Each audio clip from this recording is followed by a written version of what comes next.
Guillaume, le sujet aujourd'hui est celui des pierres et des minéraux. Que peut-il être dit à leur sujet?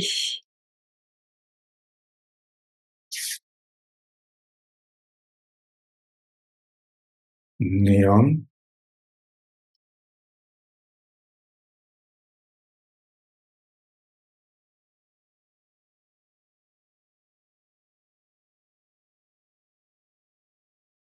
construction. Ce qui me vient, c'est quelque chose qui est apparu à partir du vide, hein, du néant. La construction,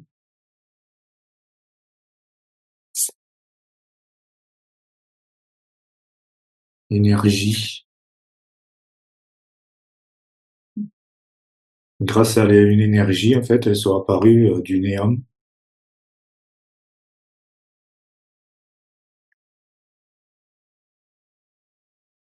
Contrainte, hein. Ça n'a pas été facile, hein. Une certaine contrainte de l'énergie ou des contraintes particulières de l'énergie ont été faites pour construire les pierres, les minéraux à partir du rien, du vide. Ouais. Ou dit autrement, les minéraux et les pierres ont été fabriqués avec de l'énergie qui a été contrainte, comprimée.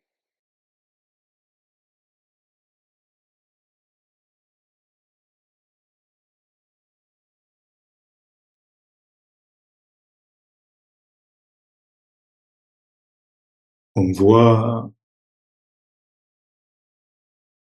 on voit tous les éléments, l'air, le sol, et ça reprend un peu cette idée de contrainte, ce qu'on voit la lumière qui est comprimée autour des nuages, comme si la matière, la pierre se formait comme ça. Est-ce que dans le mot contrainte, il n'y aurait pas aussi de resserrer une Oui, constriction, de condenser. La notion de condensation, de réduction de l'espace, hein, comprimé. de l'énergie comprimée, contrainte, a permis la construction de ce qu'on appelle les pierres, les minéraux, et si on élargit, ça signifie aussi la matière. Voilà. Oui, c'est pour ça que là, je vois tous les éléments, en fait, mais la matière, le monde dans lequel on vit, oui.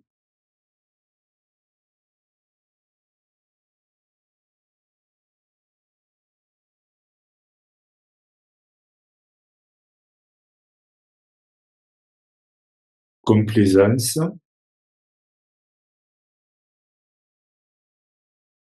Est-ce que complaisance pourrait signifier qu'il faut absolument ces conditions-là pour que la matière puisse exister, pour qu'elle puisse perdurer?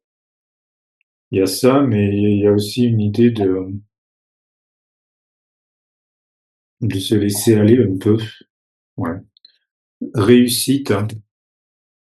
J'ai l'impression que ça aurait pu être un peu différemment, mais il y a eu un peu de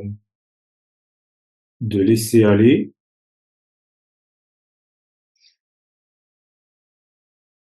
naturel. Et en fait, le résultat a ce qu'on a. C'est la réussite et le résultat, la nature qu'on a, la matière, le monde qu'on a.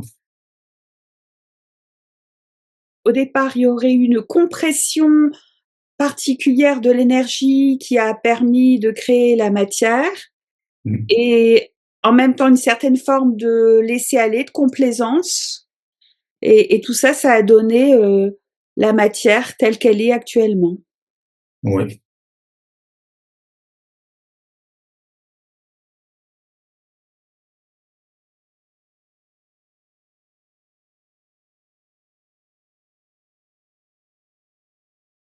Transformation.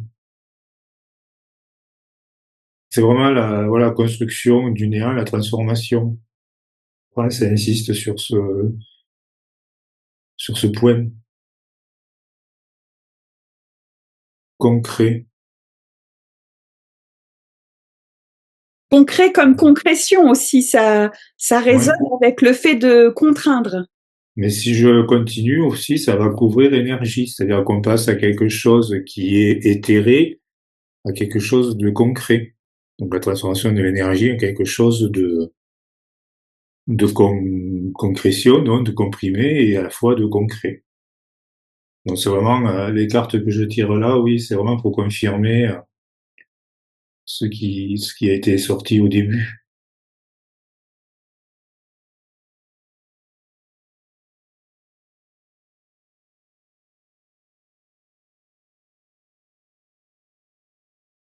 Action correspond à contrainte. Donc c'est vraiment quelque chose, voilà. Il y a vraiment de mouvement, quelque chose pour vraiment concrétiser, comprimer, concrétiser l'énergie. Je me permets une supposition à voir, à infirmer ou à confirmer. Comme il y a le mot action, ça sous-entendrait que derrière, il y a un acteur. Alors là, je vais peut-être un peu loin dans mes présupposés, mais est-ce qu'il y aurait en arrière-plan l'action de ces entités, comme on avait pu le voir avec l'électricité, l'électromagnétisme? Ben oui, oui à la question. Je crois que cette carte, c'est un oui.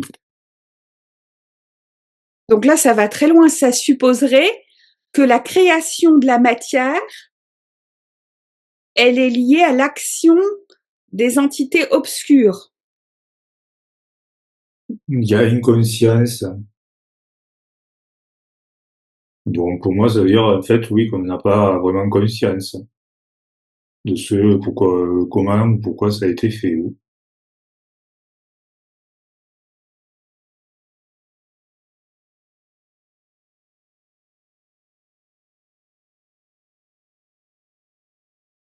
Intention. Donc ça a été, elles l'ont créé avec une intention derrière. Donc l'intention d'agir, de créer les pierres, les minéraux, donc de créer la matière à partir de condensation particulière de l'énergie. Tout ça, Voilà. ce serait une transformation qui a été faite par ces entités obscures et manipulatrices. Ouais.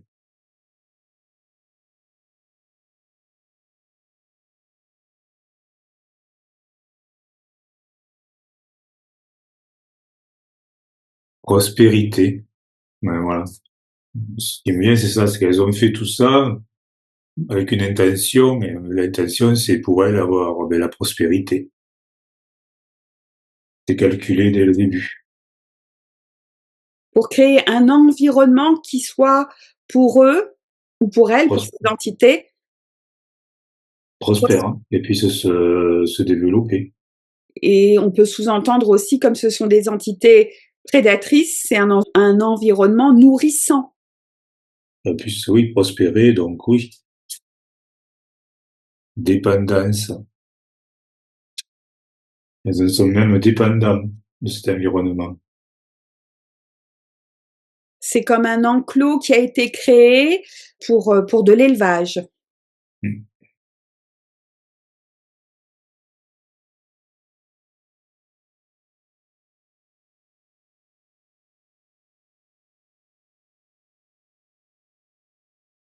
Après, je vois échec. Est-ce que l'échec, ce serait pas le fait que elles sont l'initiatrice, ces entités de cette atmosphère matérielle, mais qu'après, elles pensaient peut-être que ça puisse être un environnement totalement prospère et maîtrisable, et qu'à un moment, ça leur échappe. Mais disons que voilà, cette dépendance-là, ce qu'elles ont créé, c'est leur propre échec. Les deux sont sortis dans la foulée. Est-ce que ça veut dire aussi que la prospérité que ces entités attendaient n'est pas là? Pour moi, elle a atteint son paroxysme. Oui, ça a pas marché. Fin. Donc oui. Il y a vraiment eu une création, une intention de prospérer. Seulement, ça en est devenu une dépendance pour elle. Et du coup, ça provoque leur propre fin. C'est un échec parce que c'est devenu une dépendance et du coup, ça provoque leur propre fin.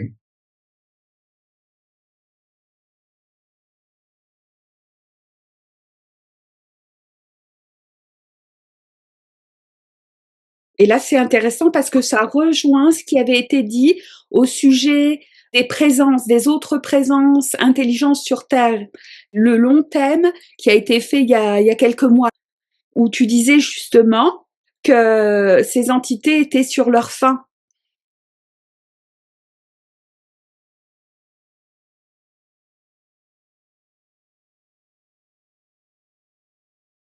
Moi, ces quatre dernières cartes, je les trouve absolument incroyables parce que c'est l'espoir absolu pour nous. Parce que c'est d'une logique implacable. Elles prospèrent, elles en deviennent dépendantes, du coup, c'est un échec pour elles et ça a provoqué leur fin. On pouvait pas faire mieux, quoi. Plus explicite, hein.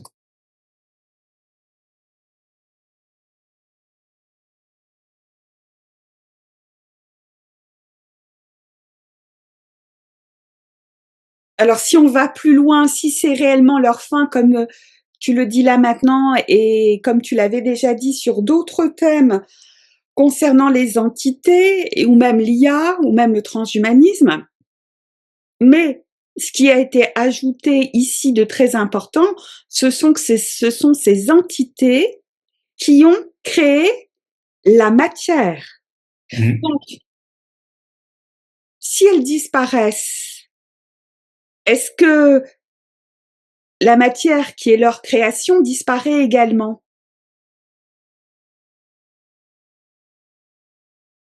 Audace, pour moi, ça veut dire non. C'est-à-dire qu'il faut avoir le courage de la garder.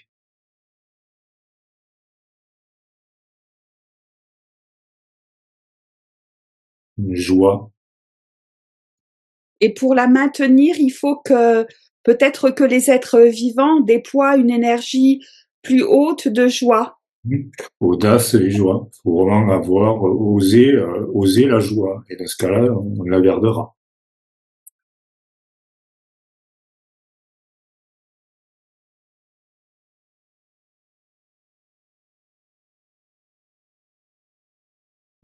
La matière est une création, donc sous-entendu les pierres, les minéraux, est une création de l'obscur, de l'énergie condensée, comprimée. Ils avaient créé cela pour créer un terrain, un enclos prospère, comme un enclos de nourriture énergétique ou biologique. Mais au final, comme ils en sont extrêmement dépendants, c'est quand même leur fin. Ils ne vont pas survivre à cela. La création peut perdurer à condition que les êtres vivants, emprisonnés, puissent avoir en eux cette audace et cette joie mêlée. Ouais. Oui, c'est ce que j'ai sous les yeux. Ouais.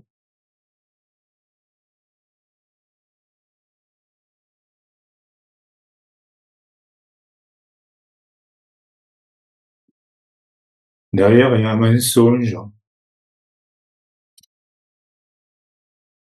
C'est étonnant parce que ça répond déjà à la question que j'allais poser. Ah, mais c'est pour ça alors que j'ai hésité, mais en même temps, je la voyais Parce un que petit peu mal. ce qui a été dit là, c'est que oui, même si les entités disparaissent et que ce sont elles qui ont créé le monde réel matériel, si elles disparaissent, il y a possibilité de maintenir cette création matérielle, cette matérialité, si les êtres humains ou les êtres vivants sont dans la joie et l'audace, c'est-à-dire une volonté forte, une intention. Et la question que j'allais poser quand tu as sorti cette carte, c'est oui, c'est possible, mais est-ce le bon choix? et tu sors la carte mensonge. Mmh.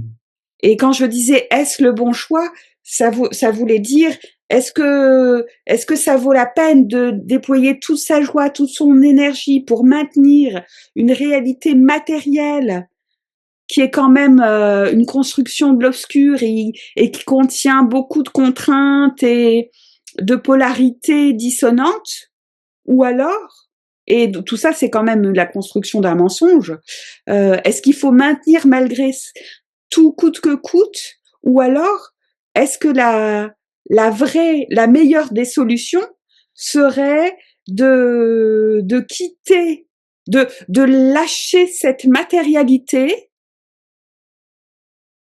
et de se manifester autrement.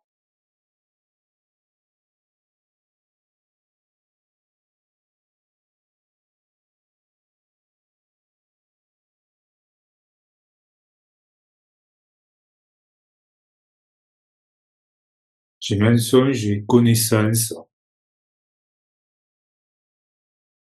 J'ai l'impression qu'il faut qu'on se la réapproprie. C'est-à-dire qu'on ne doit pas la garder comme on nous l'a enseigné. Comme on nous l'a enseigné, c'est le mensonge. Et il faut se réapproprier une connaissance pour pouvoir y rester. Alors je poserai la question, ne vaudrait-il pas mieux tout lâcher et construire une autre réalité totalement différente, peut-être justement sans densité, sans gravité, sans matérialité, et qui là serait à ce moment-là encore plus extraordinaire. Et là, j'ai la carte. C'est un soleil du matin, tu vois, c'est comme un renouveau. Oui, ce serait le début d'une autre réalité.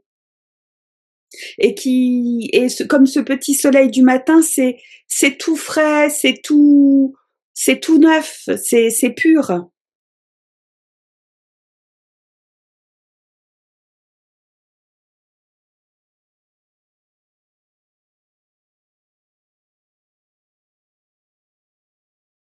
Ce qu'il y a, c'est qu'il y a aussi les nuages.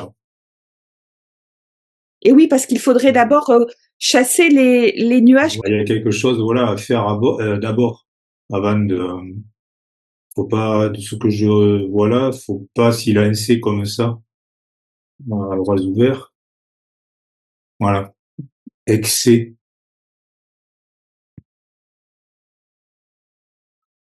Il faut d'abord commencer par éliminer tous les excès qui ont été vécus. Voilà, c'est ça. Parce que là, voilà, j'ai ça, je vois mensonge, connaissance, la carte qui modère, qui tempère et excès. Donc, pour rester ou s'en sortir, il faut vraiment avoir la connaissance de ce qu'on fait, c'est-à-dire aller au-delà des mensonges qu'on a, et se prévenir des excès, donc de rapidité ou D'expérience, toutes les mémoires de voilà, l'humanité. Hein. de ce qu'on a. C'est derrière, voilà, manipulation. Il y a eu de la manipulation, donc il faut faire très attention et pas garder les mêmes systèmes. Oui, donc il faudra forcément un nettoyage important pour Mmh. éliminer tous les impacts que les êtres ont Il y a subis. eu, oui. Équilibre. Toujours pareil, revenir à un équilibre. Parce qu'on a les deux cartes opposées, excès et équilibre.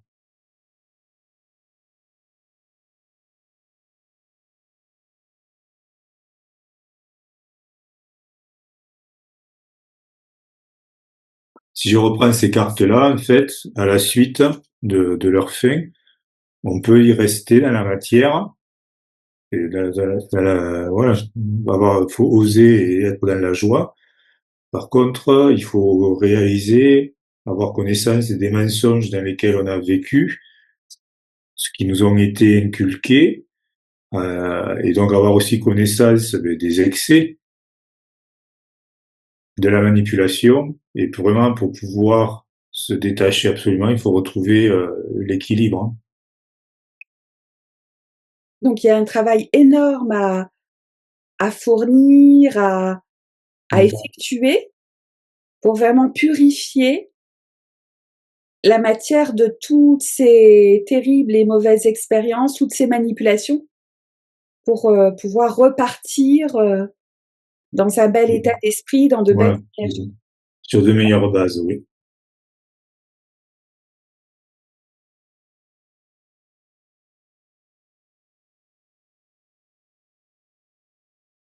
Austérité. Donc oui, ça demande, voilà, vraiment tout un travail. Oui, parce que comme il s'agit d'éliminer, donc c'est un travail long, peut-être aussi fastidieux et qui est pas, où on sautille pas de joie, hein. Malgré qu'il en faille de la joie, mais ce sera un long travail de nettoyage. Mm. Ouais, ouais. Bon, ça, ce sera peut-être le choix de certaines âmes.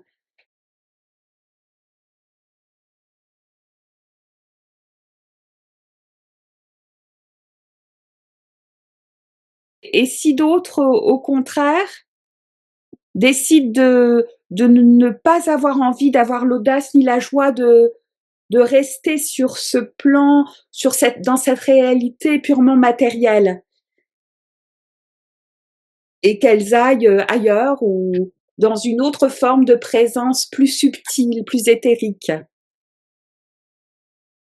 J'ai la carte jugement. Jugement, ça veut dire il faut en être capable. Tout le monde n'en est pas capable.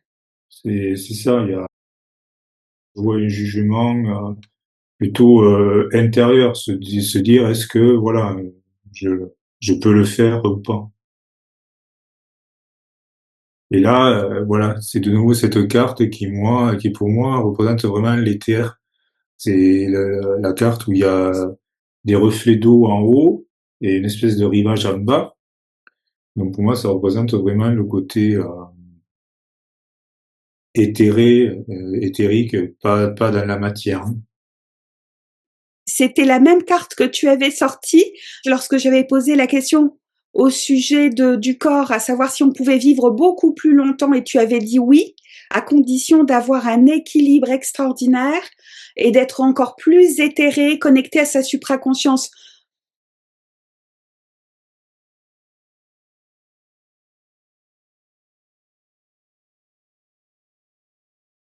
Et quelque part, je trouve, bon, ça c'est personnellement, que le chemin, il est quand même plus fluide et plus rayonnant que celui qui sera choisi par ceux qui vont vouloir à tout prix garder la présence matérielle, parce que ceux Mm. qui vont rester dans la matière, ça va être hyper laborieux, très long, très C'est ça, austère. parce que là, oui, c'est très court en fait. Et oui, On est directement sur la carte éthérée, tandis que sur ce qui reste sur la matière, oui, il y a tout ce travail à faire, hein. Il y a- Là, j'ai 2 cartes et là, j'en ai 7.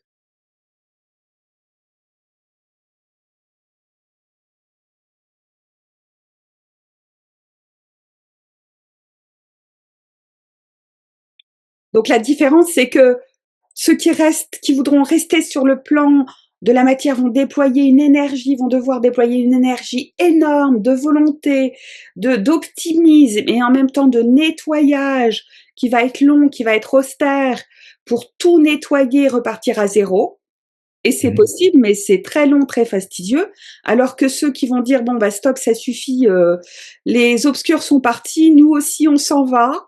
Alors à la base, bah, c'est quand même, ça nécessite le quart de jugement, nécessite énormément de conditions.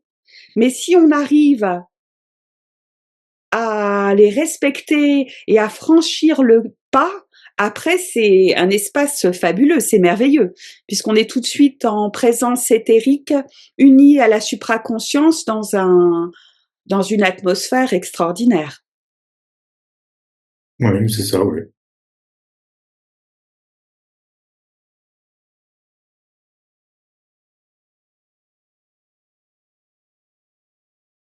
Ce qui est dit là, c'est peut-être la possibilité de 2 cheminements différents, et ce sera après à chacun à faire son choix.